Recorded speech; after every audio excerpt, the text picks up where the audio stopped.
चाहिए तो हमारी फर्स्ट लाइफ एवोल्यूशन जो हुआ है वो समुद्र से हुआ है। यानी कहीं ना कहीं कोई ना कोई प्राणी जो है वो समुद्र से रिलेटेड है। इसलिए आप नोटिस करो हर प्राणी को पानी की जरूरत पड़ती है।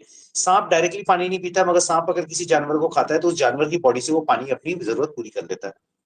ह्यूमंस जो है हाँ समय समय पे पानी पीते रहते हैं। हमारे यहाँ पे होता है ना, पीने का पानी हम समय समय पे पीते हाँ रहते हैं।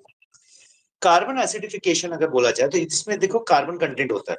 अगर मैं ओशन को एसिडिफिकेशन की बात करता हूं तो जो हम कार्बन उत्सर्जन करते हैं, यानी जो कार्बन डाइऑक्साइड जो हम प्रोड्यूस करते हैं, अब कैसे प्रोड्यूस होती है? जैसे गाड़ियां चलती है तो लोगों की 90% गाड़ियां जो है ना वो प्रॉपरली ट्यून्ड अप नहीं रहती। ट्यून्ड अप का मतलब सर्विसिंग नहीं कराते, उसकी साफ सफाई नहीं करवाते, और बस वो गाड़ी को चलाए जा रहे, रगड़े जा रहे हैं वो गाड़ी को। अब रगड़ते रगड़ते ऐसा हो जाता है कि एक समय ऐसा आता है कि गाड़ी बोलती है धन्यवाद, अब तुम झेलो धुआं। तो गाड़ी जब जैसे ब्लैक कलर का धुआं छोड़ती है, इसका मतलब है वो पूरी तरह से फ्यूल नहीं जल रहा है। जो ब्लैक कलर हाँ। का धुआं है वो होता है कार्बन मोनोऑक्साइड। क्या होता है? Carbon carbon monoxide. मोनोऑक्साइड। अब ये कार्बन मोनोऑक्साइड एटमॉस्फेयर में मिक्स होता है, एटमॉस्फेयर में बादलों में मिक्स होता है, बादल जो है पानी के रूप में गिरते हैं, नदियों में भी पानी हो जाता है, वही नदियां जो है समुद्र में जाके मिलती है, तो समुद्र धीरे धीरे एसिडिफिकेशन होने लगता है। यानी समुद्र के अंदर जो कार्बन जाता है वो कार्बोनिक एसिड में कन्वर्ट हो जाता है।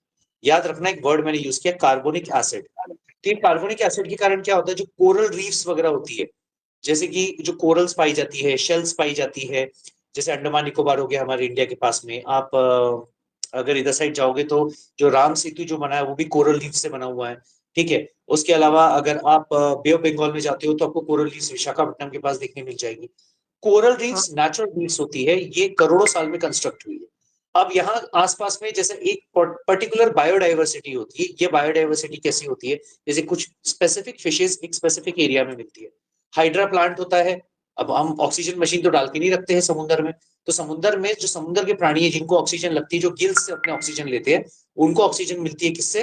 उनको एकदम सिंपल वे में मिलती है ऑक्सीजन, वो रहती है हाइड्रा से। हाइड्रा सेम प्रोसेस करता है फोटोसिंथेसिस का, कार्बन डाइऑक्साइड खींचता है और ऑक्सीजन छोड़ता है, जो कि वहां के जो एक्वेटिक एनिमल्स है उनको मिलती है। तो वहां हाँ की सर। बायोडाइवर्सिटी उसी से चलती है। अब इंसान क्या करता है? इंसान इतना ज्यादा पोल्यूशन मचाता है, इस पोल्यूशन के कारण ये होता है कि एटमॉस्फेयर तो खराब हो ही रहा है, साथ ही साथ क्या होता है, हम अपने पानी को खराब कर रहे हैं। देखो, अगर हमारी धरती पे जल सही तरीके से नहीं मिलेगा हमको, चाहे वो नदियों के रूप में रहे चाहे बरसात के रूप में रहे, तो ना हम खेती कर सकते हैं सही तरीके से, ना सही तरीके से खाना खा सकते हैं, ना सही तरीके से पानी पी सकते हैं। तो इस पर्टिकुलर फैक्टर को अगर हम देखते हैं तो ये फैक्टर इसमें इस चीज के लिए कॉन्ट्रीब्यूट करता है।